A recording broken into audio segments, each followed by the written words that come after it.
Welcome to your enzyme lab. At each station, you'll see that you have the Catalase standard solution. ACE means enzyme, and so this is your enzyme solution. You want to make sure that you keep this on ice.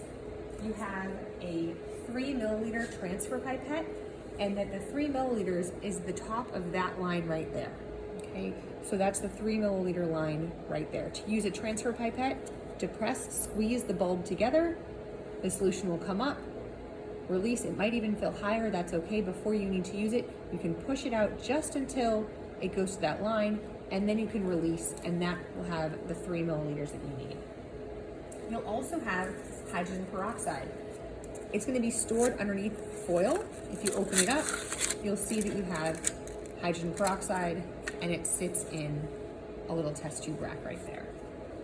You have a 10 milliliter graduated cylinder. Remember that when we're measuring with graduated cylinders, we want to measure that the curve, the bottom of the meniscus, is right there at 5. We'll be using 5 milliliters.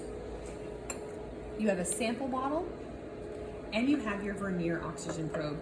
When the oxygen probes aren't being used, please leave them in the beaker, standing up straight. When it's time to use you'll push it in and seal it closed. You also have the LabQuest 2 sensor here. The first thing you're going to need to do is make sure that you adjust the duration, click duration, change duration to be 180 seconds. So delete, press 180, because we're going to run this for 3 minutes and then click done. You'll see that it says duration is 180 seconds. Click OK. You'll need to do this each time you do a new sample and a new run. You have 2 additional tools for measuring. This is a micropipette. It's currently set to 1,000 microliters, which is actually 1 milliliter, and the top of it says P. You see the P right there, P1000, and that's that. And so this means that this one is set for 1,000. You have another one that actually says 0 to 5. This goes from 100 to 1,000. So this contains and can measure 250 microliters. You'll be using these 2 when you're working with your enzyme solutions. Okay, so these are for your enzyme solutions. When you're testing 250 microliters, you'll do this once. When you're testing 500 microliters, you'll do it twice. When asked to do the 1,000 microliter, you'll do the 1,000 microliter micropipette once. These are the tips for the micropipettes, and I'll show you how to use those. Anytime you're not using them, you need to make sure you close the box. And then lastly, you have your stopwatch. And so here's how the protocol is going to work. You're going to begin by measuring 5 milliliters of your hydrogen peroxide. So you can open up the cover. You're going to use a 3 milliliter transfer pipette to do that. Unscrew the lid. Depress the bulb. And you'll fill it up. You notice this only filled to about the 2 milliliter mark. So I'm going to go ahead and release that, place this in to my cylinder. Again, you'll see it only filled to the 2. You can release, making sure that it's just at that 2 milliliter mark. So there I have 2, and now I need only to go to 1. So it went too high, so I'm going to release until that reaches that 1 milliliter mark. I can release. The liquid shoots up a little bit, but it's okay because I know that I've already measured it. So now I have 5 milliliters in my tube. When I look here, I see actually I ended up with a little bit more. The meniscus is higher than where it should be. So what I can do is remove that excess. Once I have taken something out of that stock solution, I can't put it back in, and so you'll have a waste beaker where you can put your excess solution. You never put something back into the stock solution. So now I have this ready to go. The next thing I need to do for my first trial is I need to do 250 microliters of enzyme. So I'll begin by putting this right next to my solution container. I'll take my micropipette, open the lid, and put on a tip.